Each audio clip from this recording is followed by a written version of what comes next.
Es importante ver que la Revolución Cubana comenzó a implementar una serie de medidas que favorecieron la salud y la educación de gran cantidad de habitantes de Cuba, que en general eran los afrodescendientes, los antiguos esclavos, que eran los sectores más vulnerables de esa sociedad. Pero, paralelamente, es interesante notar que el gobierno de Fidel Castro, que era un abogado que había luchado por la implementación de la democracia en Cuba en contra de la dictadura de Batista, sin embargo, no va a llevar estos métodos democráticos al gobierno de Cuba, sino que va a inaugurar una forma de gobierno que suspendía los derechos individuales de las personas, las garantías democráticas y a incurrir en violaciones sistemáticas de los derechos humanos. Este gobierno cubano, esta revolución cubana, en una pequeña isla cercana a Estados Unidos, va a ser obviamente mal tolerada por Estados Unidos. Y va a haber varios intentos por sacarla del poder. El primero de ellos va a ser en 1959, cuando Trujillo, desde República Dominicana, con el apoyo de Estados Unidos, intenta tomar la isla, pero es rechazado. Otro de estos intentos se va a producir en el año 1961, en un ataque conocido como Bahía Cochinos, que es organizado desde Estados Unidos, pero que también va a fracasar. En el año 1962, Estados Unidos descubre que la Unión Soviética había instalado misiles en Cuba, por lo que se desencadenó un conflicto diplomático de gran envergadura que estuvo a punto ahora de concluir en un ataque armado. Este episodio es conocido como crisis de los misiles, en el que Kennedy solicitó urgentemente a Cuba que sacara los misiles que había instalado la Unión Soviética, y Cuba respondió que esos misiles estaban colocados de forma defensiva por los intentos que se habían producido desde Estados Unidos de atacar su gobierno. Como respuesta a esto, en el año 1962 Kennedy impuso un bloqueo económico a Cuba que sigue vigente. Entonces, si bien no se desencadenó el conflicto militar, sí quedó en un equilibrio inestable y sumamente tenso la relación entre Estados Unidos y Cuba, pero por tanto la relación entre la Unión Soviética y Estados Unidos. Acá en la imagen podemos ver la conferencia de prensa que da Kennedy cuando descubre los misiles de la Unión Soviética en Cuba.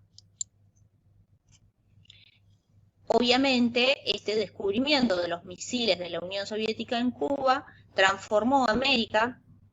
en un escenario más de la Guerra Fría y de la tan temida guerra nuclear, que iba a impactar grandemente en todos los países de América. Si bien el resultado podía ser especialmente nocivo para Norteamérica, lo era también para el resto de los países americanos.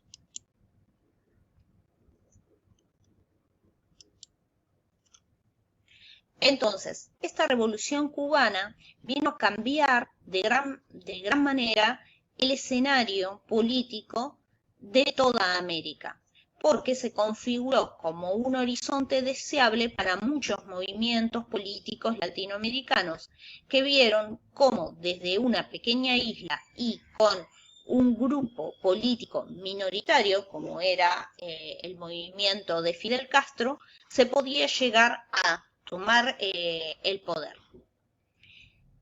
Para contrarrestar esa influencia política y cultural que estaba generando la Revolución Cubana, Estados Unidos lanzó la propuesta de la Alianza para el Progreso, que consistía en una propuesta de ayuda económica y de modernización tecnológica para contrarrestar esta influencia de la Unión Soviética y Cuba.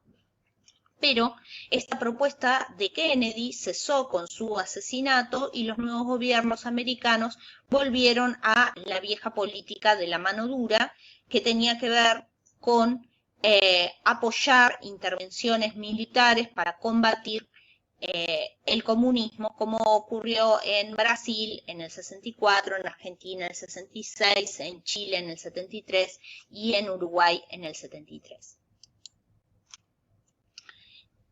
Entre tanto, estos movimientos inspirados en la Revolución Cubana van a tener en Regis Debray a su mayor teórico, que es el que va a desarrollar la teoría del foco. Ellos entendían que, a contramano de las teorías marxistas que sostenían que para realizar una revolución se debía contar con el apoyo mayoritario de la población para realizar un paro general y de esa manera lograr una toma del poder, la teoría del foco decía que desde una organización clandestina minoritaria se podía lograr tomar el poder como había ocurrido en Cuba. De esta manera se crearon organizaciones guevaristas, porque el principal propagador de este ideario fue Ernesto Guevara. Se crearon organizaciones guevaristas en Bolivia, en Argentina y en El Salvador. Pero es importante ver que ninguno de estos movimientos fue exitoso y el propio Che Guevara es asesinado en Bolivia en el año 1967 con la colaboración de la CIA. Pero, lejos el asesinato de Ernesto Guevara, en lugar de producir un desánimo dentro de estas organizaciones, lo va a transformar en un símbolo que es tomado por la izquierda y se va a generar la idea. Esta es la imagen que tomaron en Bolivia cuando el grupo que logró capturar y asesinar al Che Guevara. Se va a producir la idea de que el fusil que caía debía ser tomado por otro combatiente, con lo cual estas organizaciones guerrilleras van a tener un fuerte componente no solo de apelación a la violencia, sino de no preservar la vida de los propios militantes que debían ofrecerla en sacrificio, como había hecho el propio Che Guevara.